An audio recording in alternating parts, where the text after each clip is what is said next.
Hi everyone, I'm Abby Carlson. I'm an infectious diseases doctor here at the Centers for Disease Control and Prevention in Atlanta, Georgia. And welcome back to our Project First Line video series, Inside Infection Control.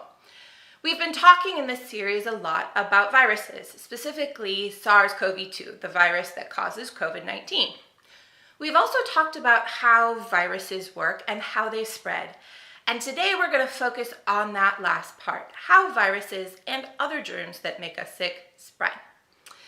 We know that we get sick with COVID-19 when the virus SARS-CoV-2 gets into our nose, mouth, and eyes.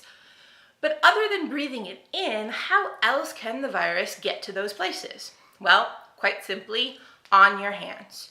When you touch something that has live virus on it, and then you touch your face without cleaning your hands first, you can get virus into your eyes, your nose, and your mouth. And so then the question comes, what things have virus on them? Well, more than you might think.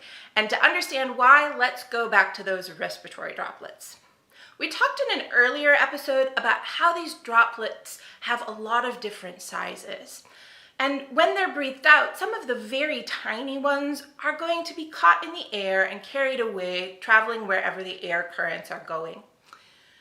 But a lot of those droplets are big enough, still small, but big enough that they won't travel very far in the air. Instead, they'll start falling towards the ground.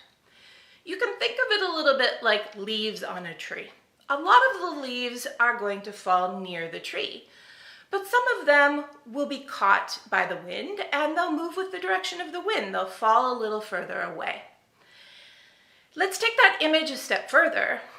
Leaves falling from a tree don't just fall to the ground either. They also fall on your car, the roof of your house, anything that's nearby. Just like that, droplets, respiratory droplets, they fall on things that are nearby, like patient beds and waiting room chairs, desks, clothes. The list is very long. Once the droplets land on something, the virus can survive for at least a little while. It's not long for most surfaces, but it's long enough for you to touch that surface and for the virus to make it onto your hands.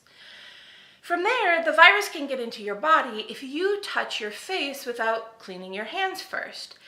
And that happens. You're exhausted at the end of your shift and you rub your eyes, or you're running from place to place and you forget to clean your hands.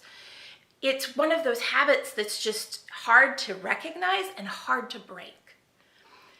In addition to droplets falling down, another important way that virus can get onto surfaces is when an infected person touches their eyes, their nose, their mouth, which gets virus onto their hands, and then they touch another surface, like a break room door handle or the keyboard in the nurse's station, an elevator button, an IV pull. Again, this list goes on and on.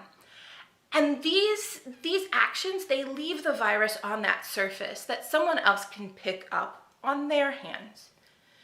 And it's gross to say, but for any of us who have been in healthcare, we know that the body fluids that we have, including spit and snot, can get onto things like linens and things near a patient. And if anyone touches those surfaces and doesn't clean their hands, they can spread virus around that way, from themselves to other surfaces to other people. Knowing all of this, we can see why good hand hygiene and good cleaning of the environment are so important for infection control, so that viruses and other germs that make us sick don't spread. We're going to talk a lot more about this in other videos because it's a big topic that applies to many diseases, not just COVID-19. In the meantime, thank you for joining us. As always, please don't hesitate to follow up on Facebook or Twitter, or check us out online at cdc.gov/projectfirstline. We'll see you all at the next episode.